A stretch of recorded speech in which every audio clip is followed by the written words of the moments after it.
Hi, we're Ellin and Tessa from Period 3 AP Bio, and this is our cell signaling video about the adrenaline signaling pathway.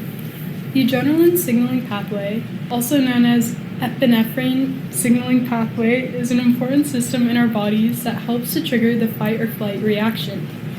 This pathway can also trigger important physiological changes such as increased heart rate, blood pressure, and glucose availability in the body. The receptor proteins in the adrenaline signaling pathway are called adrenergic receptors, or adrenoceptors. They are hydrophilic cell surface glycoproteins that are located in cell and adipose tissue, as well as in the liver.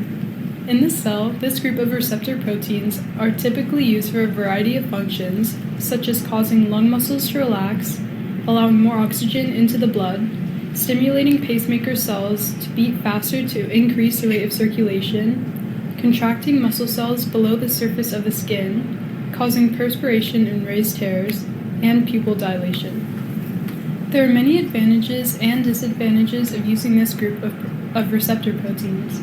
Because it's a type of G protein-coupled receptor, it's good at initiating a rapid response that is very short-lived.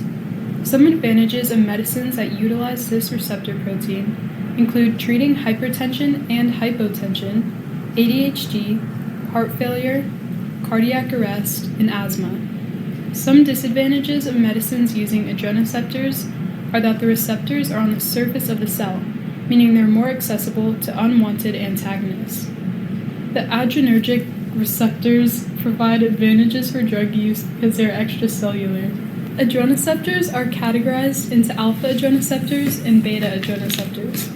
They recognize and selectively bind to norepinephrine and epinephrine, or adrenaline. Alpha-1 adrenoceptors couple to GQ proteins and activate phospholipase C, which is a class of enzymes, resulting in increased CA2+ and smooth muscle contraction. Alpha-2 adrenoreceptors couple to GI proteins and inactivate adenylate cyclase, causing a decrease in neurotransmitter release and cAMP activity, causing smooth muscle contraction. Beta adrenoceptors couple to GS proteins and activate adenylate cyclase, increasing intracellular cAMP activity, resulting in heart muscle contraction, smooth muscle relaxation, and glycogenolysis.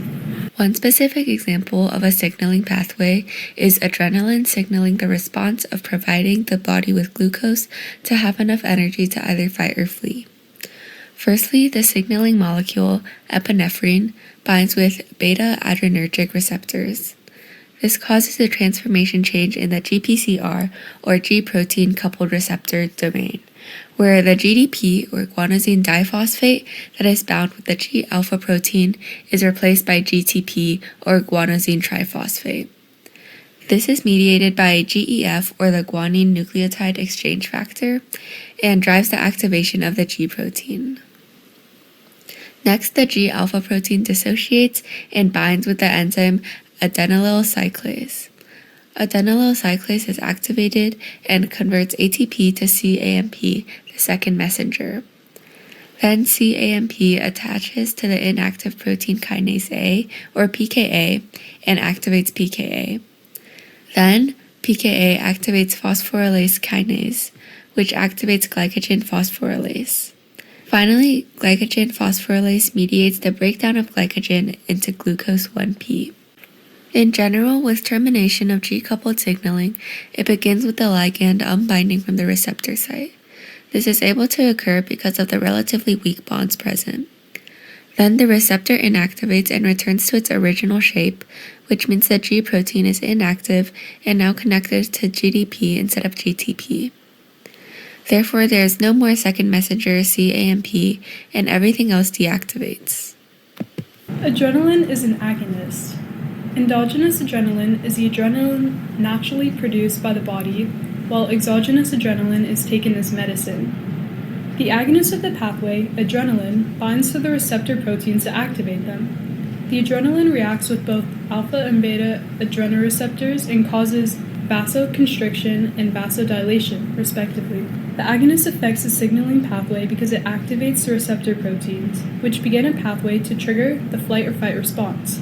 This reaction causes dilation of air pathways so the muscles can have enough oxygen to either fight or flee.